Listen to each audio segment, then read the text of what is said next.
Hey friends, in our previous video we looked at the if statement. It was looking like this. We didn't have the flowchart, so I drew the flowchart for you so that you can understand how it flows. So in this case where we only had the single if case, single if, we didn't have the else part. Basically it's saying that if age is equal to 10, do something. Here this is the condition that it's that corresponds to the outcome of the if condition can either be a true or a false. So this is the condition and the outcome of this will be true if the age is 10. Since we are assigning the value of age to be 10, the outcome will be true, and that's why the console.writeLine will print the age is equal to 10 and it will finish. Nothing else will happen. If we go to the second slide where we have an if as well as the else to do something, so you have we have assigned age is equal to 13 here, but we are checking that if the age is 10, print age is 10. If it is not 10, which is if this turns out to be false, it will print age is not 10. So on the flowchart side, it will look like this. If the age is 10, it will print age is 10. And if the age is not 10, it will print this. And this is the example of where you have if and else multiple times. So you will have one single if, but you can have multiple else ifs, and you can also have an else, but it can only happen once. So you can have multiple else ifs. If will be once, else will be once. It's not necessary that you have an multiple else ifs within your if else construct. To understand this, let's take a look at the example. Basically what we are doing is we have assigned the age of 28 and we are checking if age is between 5 and 10. You see, using an and condition here. I have two conditions here basically in this if clause. I'm checking if age is greater than or equal to. So this is the greater than or equal to sign. If it is greater than or equal to 5, which means 5 will be inclusive when checking the condition. If we set the age 5, then it will execute this part, but we have set it to 28.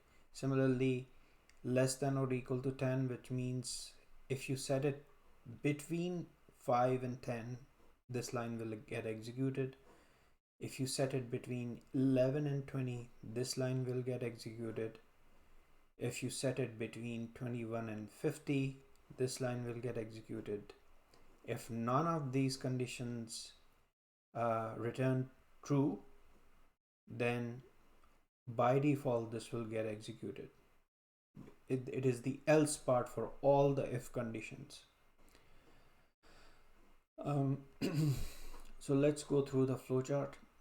So we have set it to 28. Now let's see. Age is greater than equal to 5 and age is less than equal to 10. No, it's not. Our age is, we have set it to 28. Then we are checking, is it between 11 and 20? No, it's gonna come here. Is it between 21 and 50? Oh, we have 28 here. So it's gonna print the age is between 21 and 50. That's true because our age is set to 28.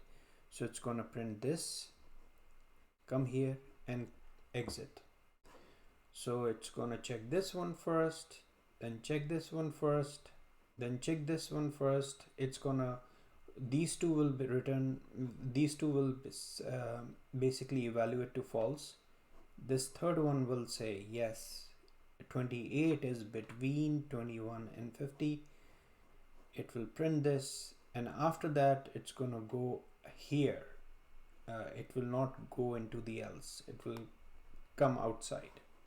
So that's why when it goes here, it will come outside and continue outside this entire if else construct. Let's take a look at how, if you can take a look at Visual Studio and see and try to run it.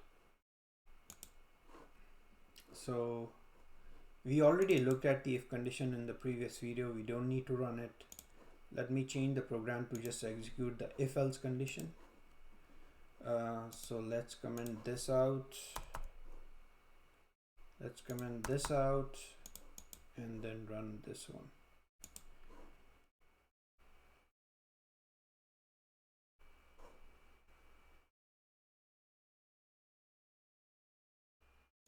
Okay, so my output is this. Let's go here and see. It's the same thing that we were looking at in the flowchart. Age is set to 28. Also keep the output window here. It says age is between 21 and 50. Which line got printed? This one, line 32 got printed. So 28 is not between 5 and 10. This will not get executed. 28 is not between 11 and 20. This will not get executed. This one becomes true and it prints it. Now we can look at the switch conditions as well before we end this video. Let's comment this out and turn this on. So in the switch statement, you write the switch keyword, you provide either a variable, that variable will be checked against possible values. These are done through cases. So what we are trying to say here is, if this variable has a value of this, then do this. Now note that every case has a break statement. If you don't put this break statement, it will go here as well. It will do a fall through. So if you are matching the values exactly, then you need to provide the break statement.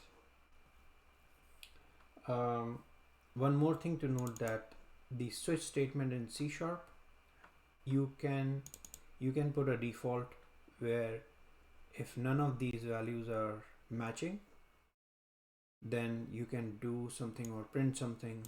This is basically helpful for diagnostic purpose as well. And then you put a break, and this is the syntax for that.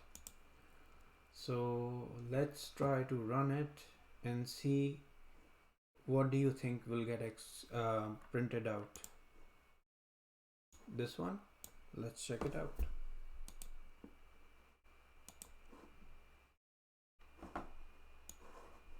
Yeah, the age is 7, so we assign the age 7, and it matched exactly this one, so it got printed. Now let's see, let's put something that will not match anything. Let's put 20 here. I'm expecting this line will get executed because this is the default clause. So let's run it.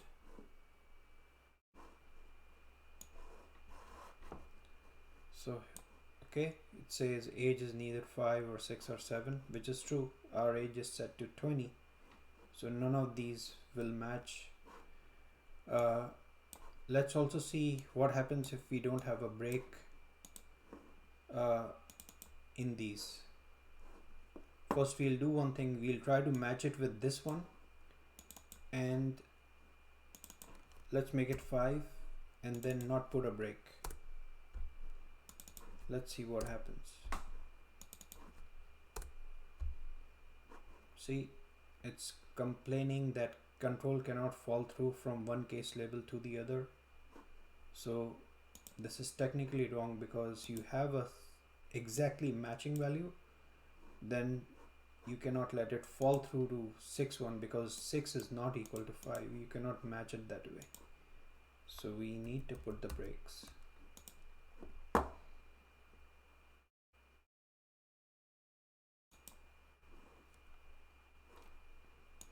Okay, so it executed the first one, which is matching 5. So I hope you like this video, friends. Please like or subscribe, and if you want any specific videos, please do give your comments and I will try to make those videos, but more are coming on C#. Thank you and have a good day. Bye bye.